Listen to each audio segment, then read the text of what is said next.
Welcome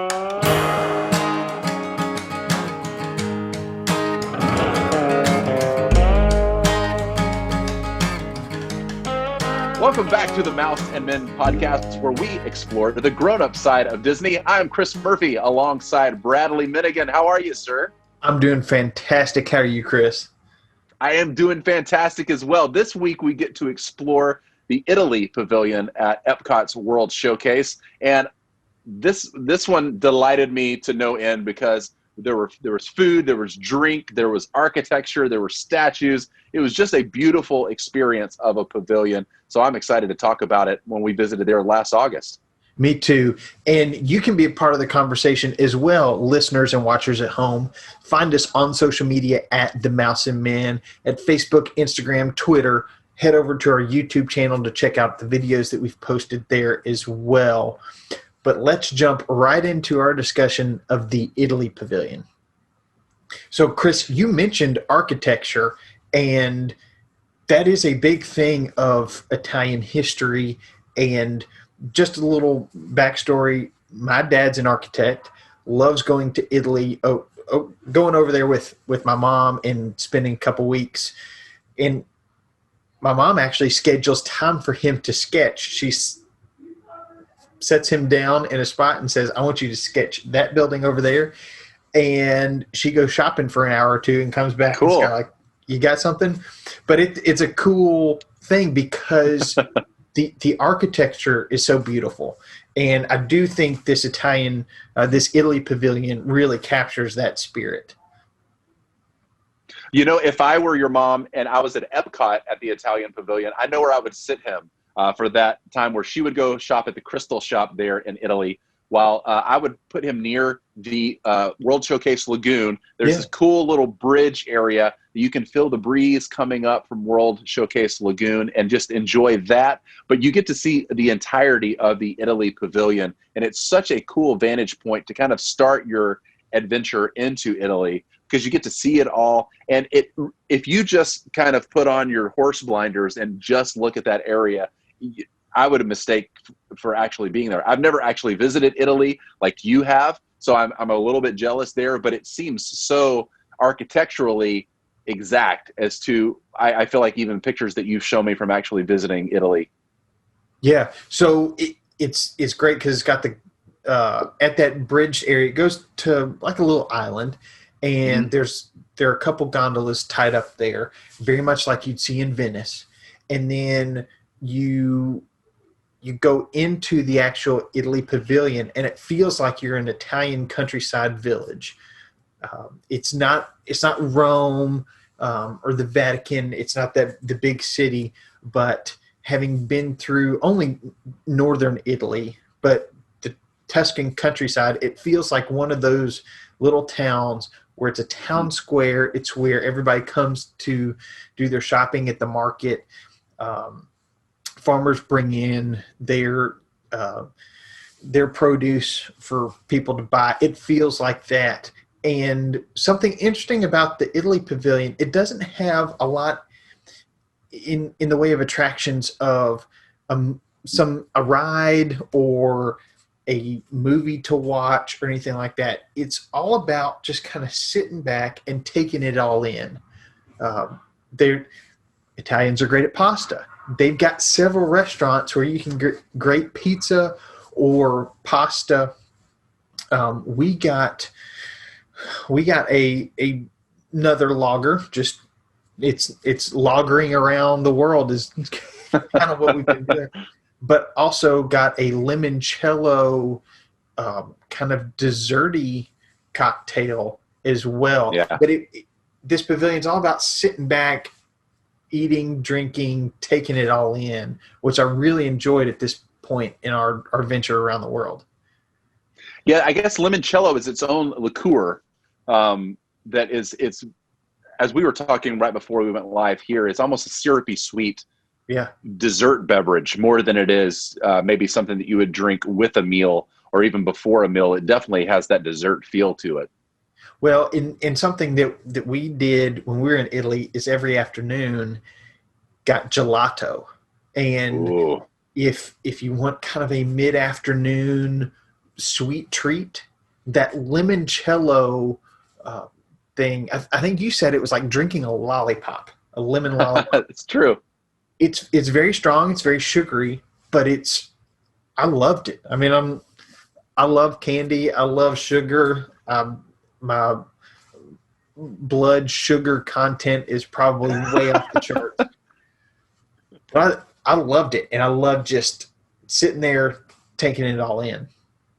Yeah, agreed. And there is not a bad spot to sit in all of the Italy Pavilion, because wherever you do find a chair, a bench, a table, especially a nice table with an umbrella over the top of it so you can be shaded from the sun a little bit. It's just you're absorbed and encased in this Italy that is represented there in EPCOT, and you can look over and see this beautiful statue of it looked like a Greek or Roman god there. Or you look in another area and there's just this spire that comes up from out of the ground, or you see the people eating pasta or pizza. It's a great place to people watch. It's a great place to just take a load off, take a breather, enjoy some of that breeze coming off of the lagoon, and just like you said a few minutes ago, and I love this description of it, the Italy Pavilion is a feast for the senses, especially for the taste, because there's so many things to eat and to drink there, but also the sights, the sounds, even just like everything about it. It felt welcoming. And so it made me want to visit Italy even more. It sure did. And the only bad seat there may be just because you're in the sun. There's not a ton of shade there, but it is a great place to sit down and take a load off if it's not an exceptionally hot day. But do try to find some shade is good. I love this pavilion. I think it does a very accurate job of representing Italy. And I loved it having visited Italy only once, but felt like I was back there. But I do want to, I think our plussing this week really ties into it. So I want to get to our plussing segment of our show this week. Sure. Pluses.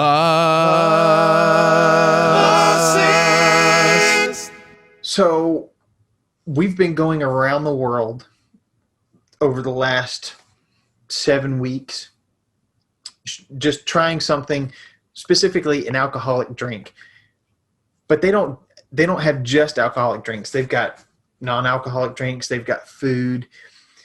We're doing this around the world challenge, and we want to challenge you to join us as well. So just want to take this opportunity to introduce and encourage an around the world challenge. Just try something to eat or drink from every country around World Showcase. I think that's a great idea for plussing, because there's so much that you can do when you're at the parks that aren't necessarily written on those cool paper maps that you can pull out. The internet has gone in all sorts of fun directions with an eating around the world challenge, a drinking around the world challenge. And for this trip, we did do the eating or drinking around the world challenge, and it was a challenge. You think all I have to do is stop, order a beverage, drink it, and then go to the next one. But when you want to enjoy the environment, when you're wanting to actually taste stuff and keep moving and not just guzzle it down and keep going, you have to kind of plan out what your day is going to look like. So I love that we did it ourselves, that we offer our own version of the Around the World Challenge, because there is so much to do, see, taste, feel, experience, that you do have to plan it out a little bit. So I'd love to encourage anyone and everyone to try the Drinking Around the World Challenge that we did. Absolutely. Because Italy is the pavilion where you eat and drink as the attraction more than any of the others, it just made sense. Also, as you're going around, you'll talk to cast members. These cast members, though with the pandemic, it may be a little different. They're from those countries, and they can tell you about their heritage, what it's like back home for them, maybe they grew up in a city like Rome. Maybe they grew up in the countryside, but you can get a little bit of that firsthand perspective from them, which is great. Chris, I love the Italy Pavilion. I want to go back. Yeah, we need to go back again because the way that we were pacing ourselves around the challenge, I didn't get to eat as much as I would have liked to at each of the pavilions. And so I want to go back, if nothing more than to just absorb myself in all the food at all the places also. Italy, the carb pavilion. But let's go back sooner rather than later. Let's, mask up, whatever we got to do. But I'm excited to keep going. We still have 4 more pavilions to go, so we're not quite done yet, but I'm ready to keep going. Yeah, absolutely. Let's do it soon.